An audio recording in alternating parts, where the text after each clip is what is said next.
So we'll start, we'll continue the session on higher centers, higher functions of the brain. Okay. So in the last class, last class we were dealing with it. It was on learning and memory. So last class we have, we were on learning. So this was the last slide we were discussing, and suddenly the session got ended. So this was the last one. Sign learning or latent learning. That means you know something, you learn. You don't need what you call a stimulus. You don't require stimulus to learn something, or you don't need to reinforce with the stimulus to learn something, or the reinforcement just have a reinforcement has an effect on the performance level, on the performance level. But learning, you don't need any stimulus. That was Tolman's findings. So now we'll move on to memory. Learning and memory. Learning means you acquire some knowledge, and memory means you try to retrieve, store and retrieve those acquired knowledge or experiences, anything. You store it and retrieve it. So memory means it is the capacity of an individual to record, to record, retain and reproduce. To record, retain and reproduce the learned information. So usually we call as experiences. Information means experiences. So it is the ability of an individual to record it in the brain, to retain it in the brain and reproduce whenever necessary. I think that plays a major role in the studies, reproducing. So reproducing the learned information. So it came from the root word of memory is like mimosine, momiza, not momiza. Mimosine, the Greek goddess of memory. When I read this name, mimosine, I remember momiza. So mimosine, the Greek goddess of memory. So from that word, the word memory derived. And this is a physiological and psychological process involving encoding of the sensory informations. The sensory information, whatever we have received, should be encoded, and storage and then retrieval. And say Hermann Ebbinghaus is the first researcher to study about the memory. And before that, see, whenever you study memory, this name like patient HM, it's a code name, patient HM. His name is Henry Molaison. Mola should be there, not Henry Molaison, Henry Molaison, and Dr. Scoville. So there is a story. It is the first story. It is just, you should think it is in 1953. 1953 or 1963, no, 1953 itself. So this is the, like, it's like for a memory, it is an era, or the findings. They say like findings before 1953 and findings after 1953, or the knowledge before 1953 and knowledge after 1953, because this person was studied after his death. His brain was studied even after his death. This is whose brain has made what do you call change, a drastic change in the field of the studies of memory. So I'll tell this person, he had a problem with seizures. Seizures, like continuous severe seizures. Anytime the attack of seizures can happen, because in childhood he was so much troubled with the seizures. So even any daily works, to lead a normal daily life was very difficult for this person. This Henry Mollison, and that's what, he could not work anywhere in between works also. This anytime this seizures attack can come. So when he was around 27 years of old, he met with an accident, a bicycle accident, probably because they think because of the seizure might have, when he was riding on a bicycle, seizures could happen, and he met with an accident. So he was very much troubled with these seizures. He was referred to Dr. Scoville. Okay, and this Dr. Scoville, he was an American, both are Americans. So Dr. Scoville was one of the daredevil who would perform these um, like major brain surgeries. Then this fellow decided, Dr. Scoville decided that he can perform a surgery or a removal of his hippocampus, this fellow's hippocampus, Henry Mollison's hippocampus, because hippocampus is supposed, that was believed to produce these or reason for these seizures, okay, uncontrollable tonic and clonic movements. Can you please mute all?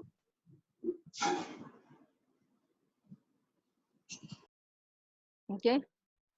Um, okay, so this person decided the surgery and the surgery was done. And that usually the Henry Mollison, he like obviously he was relieved from all the seizures. He was very happy, and no seizures at all. He was ready to live the normal life. But they noticed that this Henry Mollison could remember all those past activities before the surgery. Whatever happened, he could remember. But after that surgery, the Henry Mollison cannot. He was having a short-term memory, like few hours. Okay, he was doing watching movies or listening to the music again and again. They say he was forgetting everything.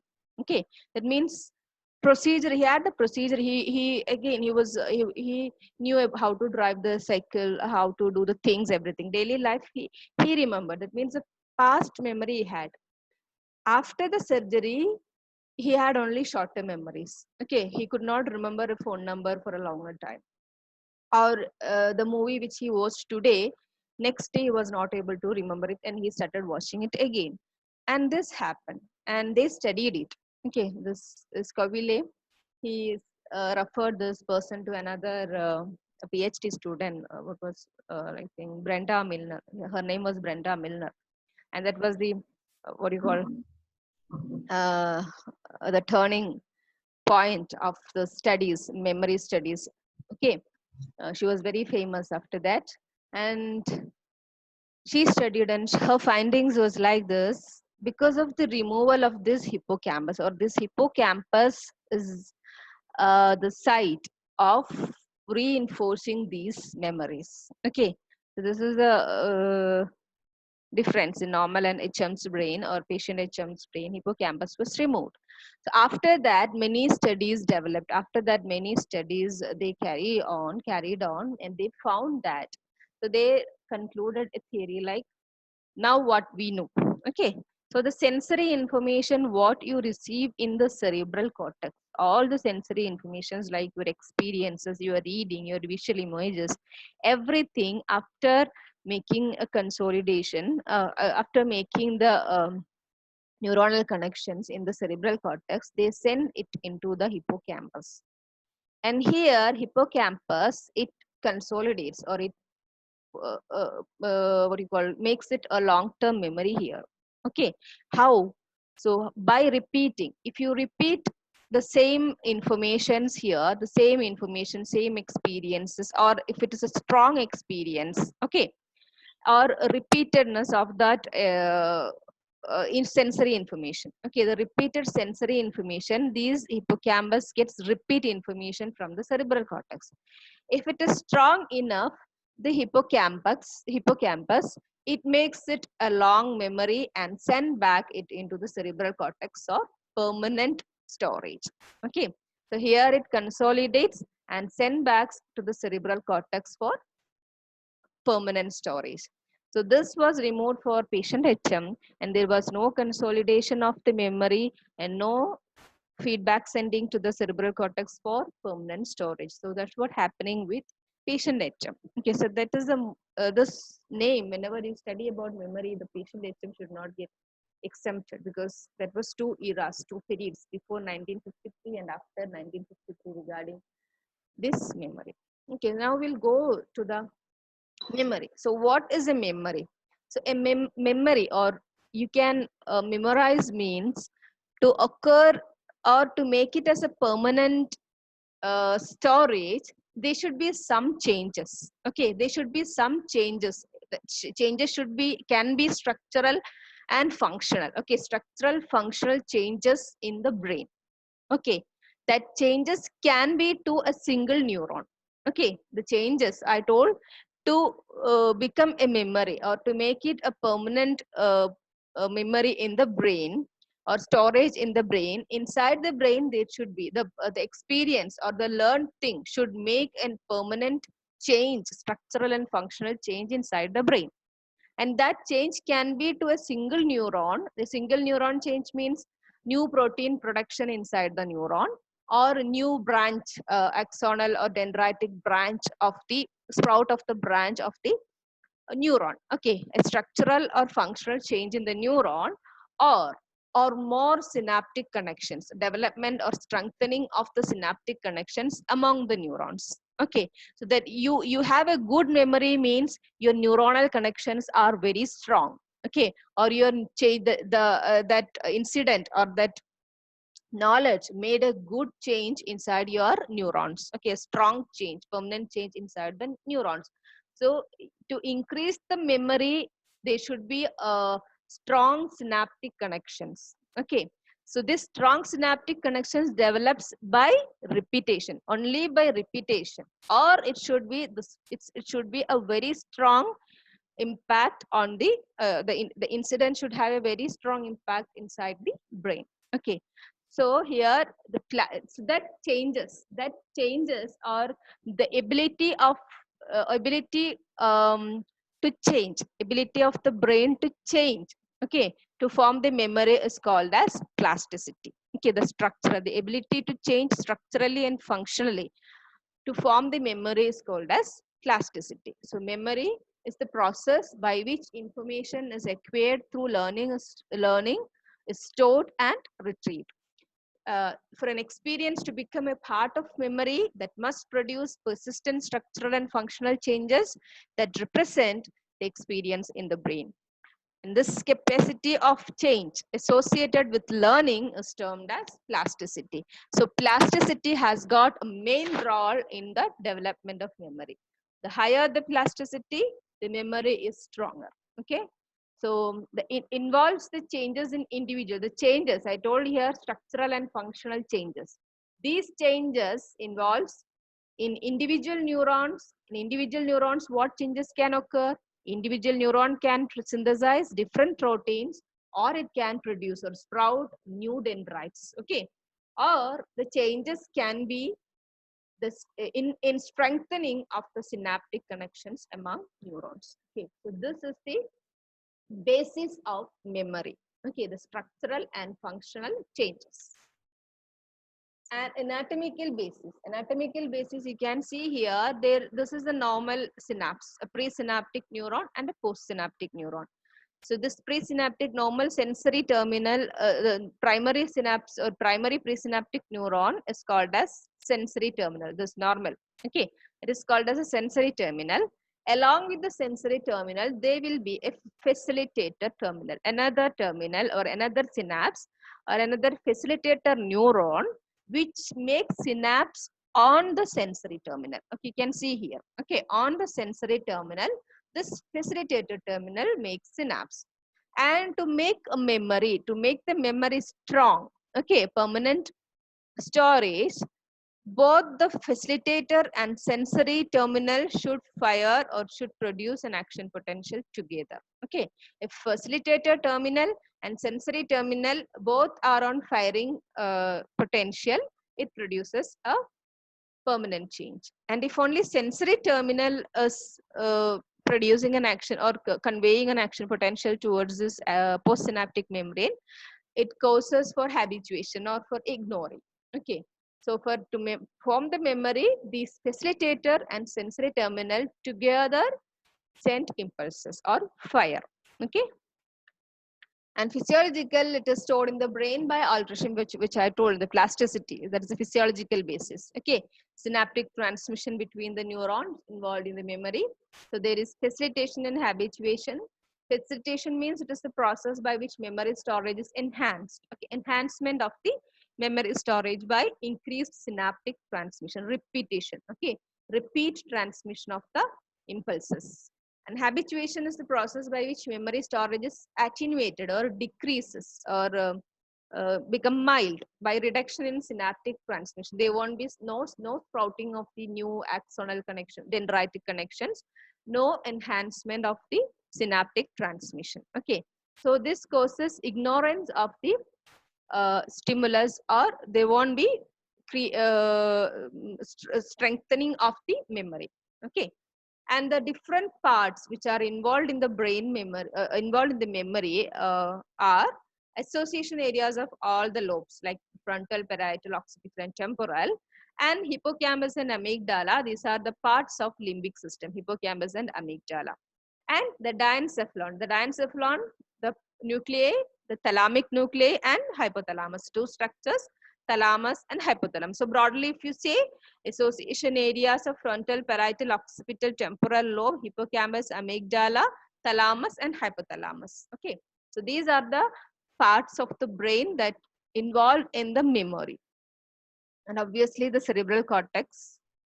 So memory can be divided into short term and long term. Short term means like for a few hours, maximum for 1 or 2 days. Okay, like a phone number. Mostly you try to remember a phone number by reading it. You may remember it for another 1 hour or maximum 2 hours if you are a normal person.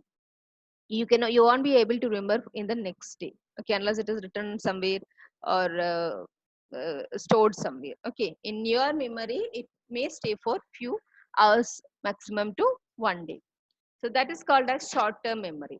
Okay, long term memory means you memorize the past experiences. Okay, any like what do you say, yeah, any good experiences, good memories or bad memories which happened long ago, experiences, incidents which happened long ago. Okay, so you are retrieving the past experiences which is stored in the brain. So that is called as long term memory. In long term memory there are two aspects. One is explicit memory and or declarative memory. The other one is implicit memory or non-declarative memory. Explicit memory means you are remembering a birthday, someone's birthday. Okay, so yeah, I've seen like you wish happy birthday because you remember it. Somebody had told you this day is my birthday, and you remember it. You keep it remember, or you remember the celebration of yours itself. Okay, like that.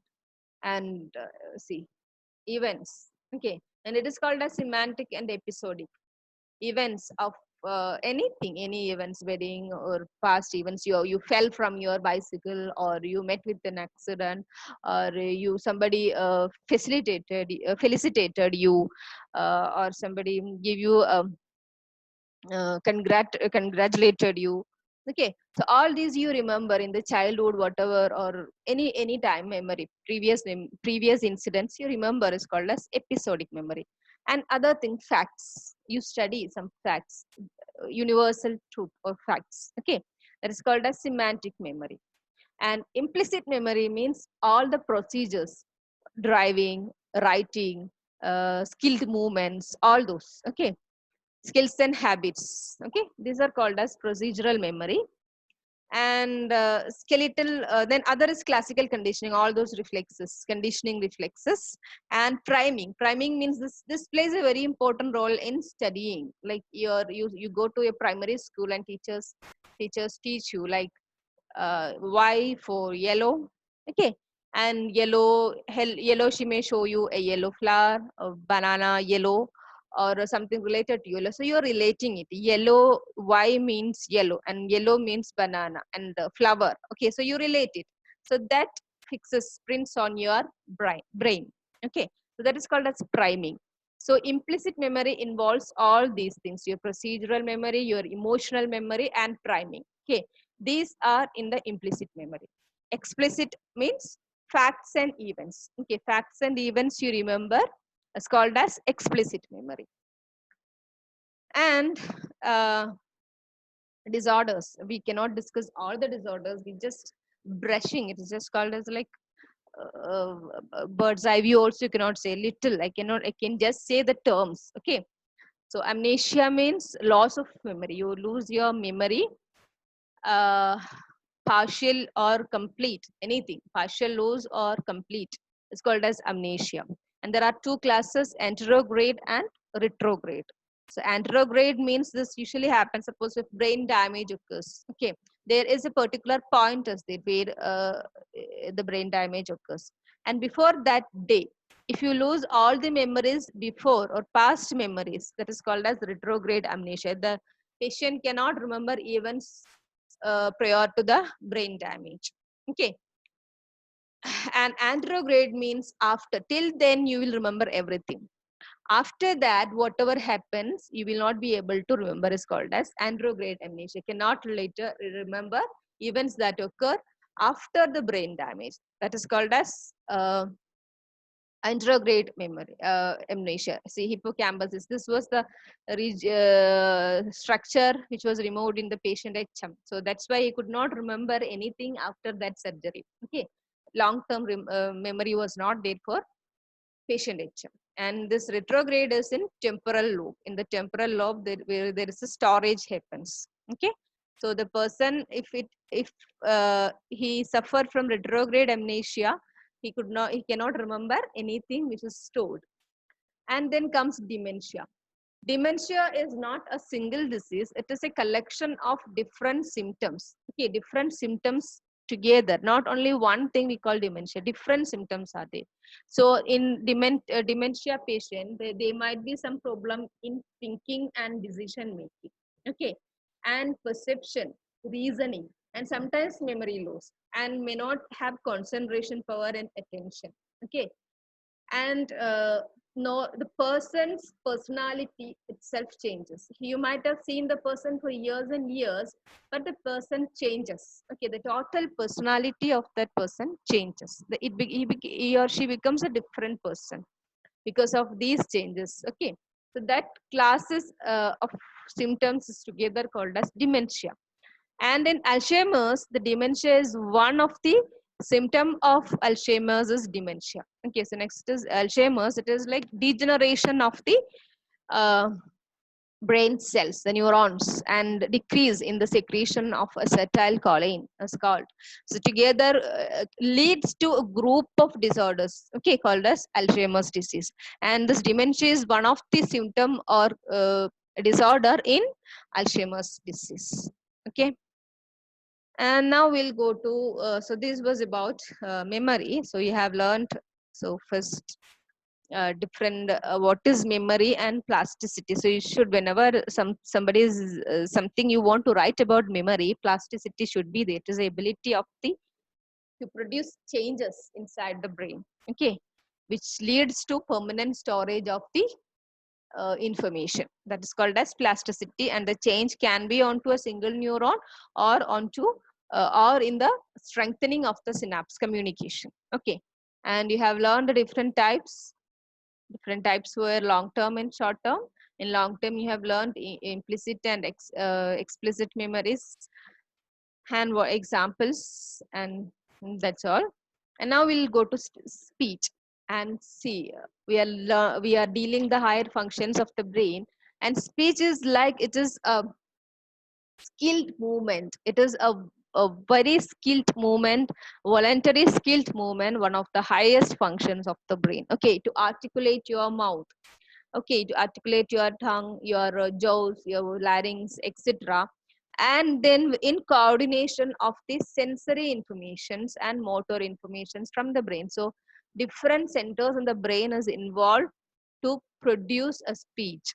Okay, it is one of the ways to communicate. You have different ways to communicate, different media to communicate. You can write, you can draw something, you can give gestures. Different ways are there for communication. So the speech is one of the sophisticated ways to communicate, and which involves skilled movements, okay, of muscles, okay, facial muscles. And see to understand it, we use language. Okay, to express the ideas in speech and writing, we use printed words or spoken words called as languages. So here, centers, mechanism of speech, we have central centers and peripheral structures. Central structures and peripheral structures we have. The central structures are the areas in the brain. You can see Broca's said this we have seen when we were studying Brodmann's area. Broca's area, this is the motor area, and Wernicke's area, this is a sensory area. And motor cortex, primary motor cortex and somatosensory cortex. These are the areas involved in the speech. So sensory cortex receives the sensations of all. And in the Wernicke's area, according to the sensations what we receive, like hearing or vision, everything, it creates thoughts. Okay, meaningful thoughts. Meaningful thoughts it creates, which has to be represented in words. Okay, and these Wernicke's area sent impulses to the Broca's area. These meaningful impulses, meaningful thoughts are sent to Broca's area to make it is in the form of what do you call motor impulses. Okay, motor impulses to control these speech structures. And here you have lips, your tongue tip, and your nasal cavity, and larynx, the vocal cord. All these together perform the contractions and relaxations together perform to produce the sound, and along with the respiratory center. There is control in the breathing also, so along with the respiratory centers. So these Broca's area, with the help of motor cortex, they send motor impulses to this area, to the structures, the peripheral structures of speech, to produce a speech. Okay, so here all of cortex. So Wernicke area is responsible for understanding the visual and auditory information. So from the primary somatosensory cortex, they receive the sensory information and they understand it in a meaningful. So when somebody is speaking, to understand it, you need Wernicke area. And to produce a reply in a meaningful reply, you need Wernicke area. So meaningful production of words. And Broca's area is responsible for the movements of the tongue. Sorry.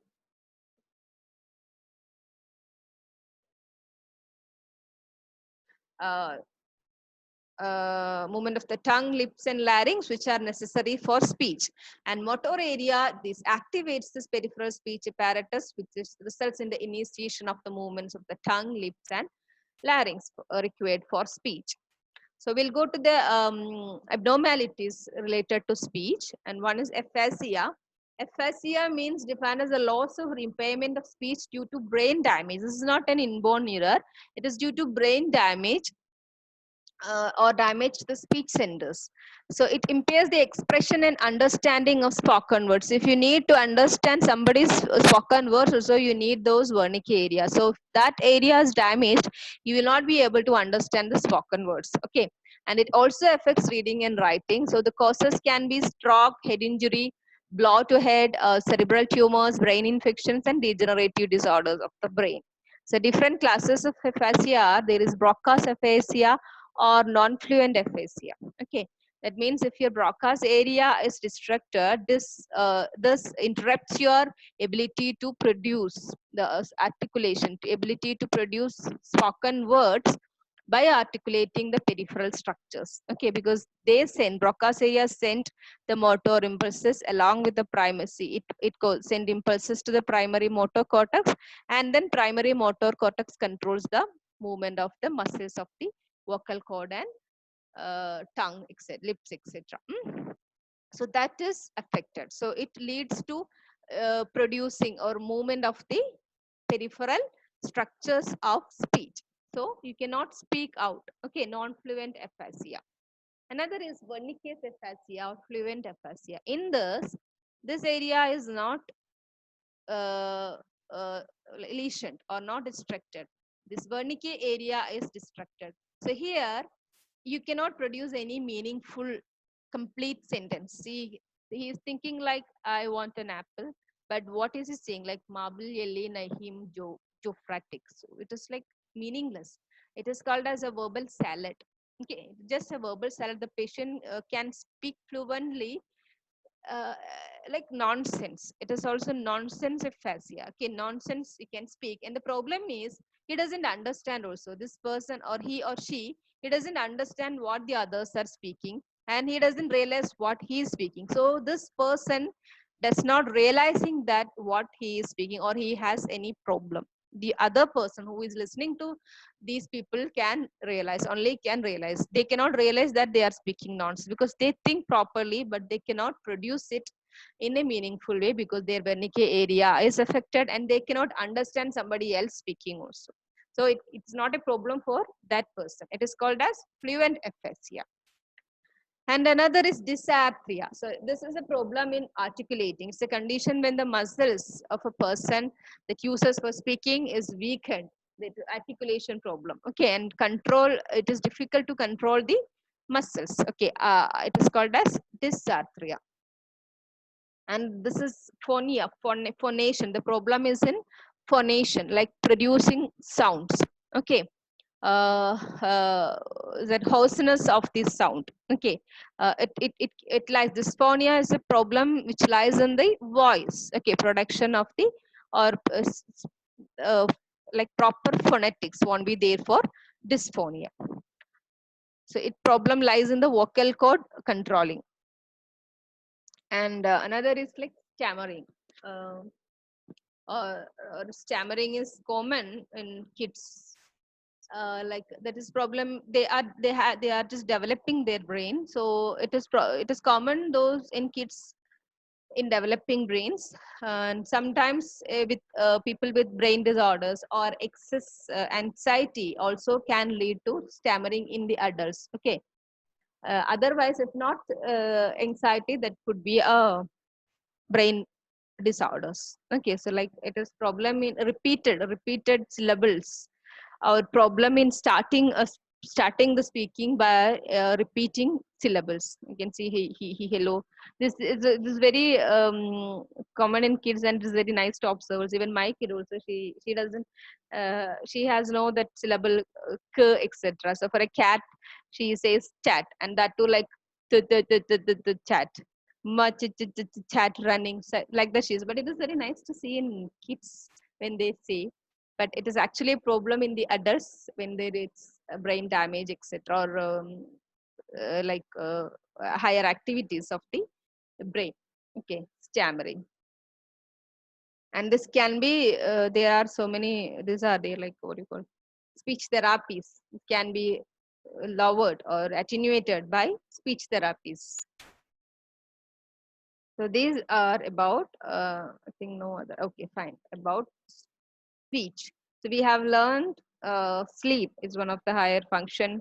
Emotions, we have learned what do you call, learning, and how to different ways, different types of learning are there, methods of learning. And the higher levels, like what we are doing for the examinations, but we have not mentioned it because uh, different classes of learnings are there, all we cannot mention.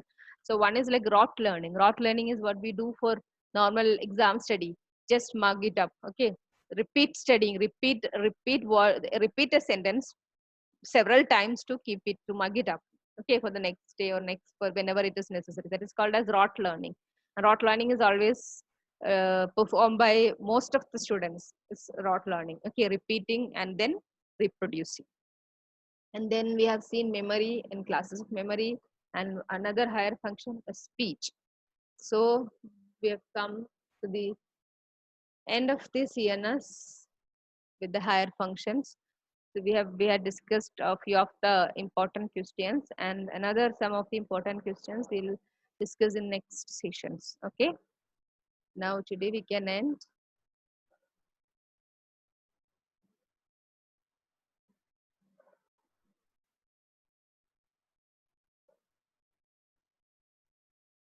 Okay.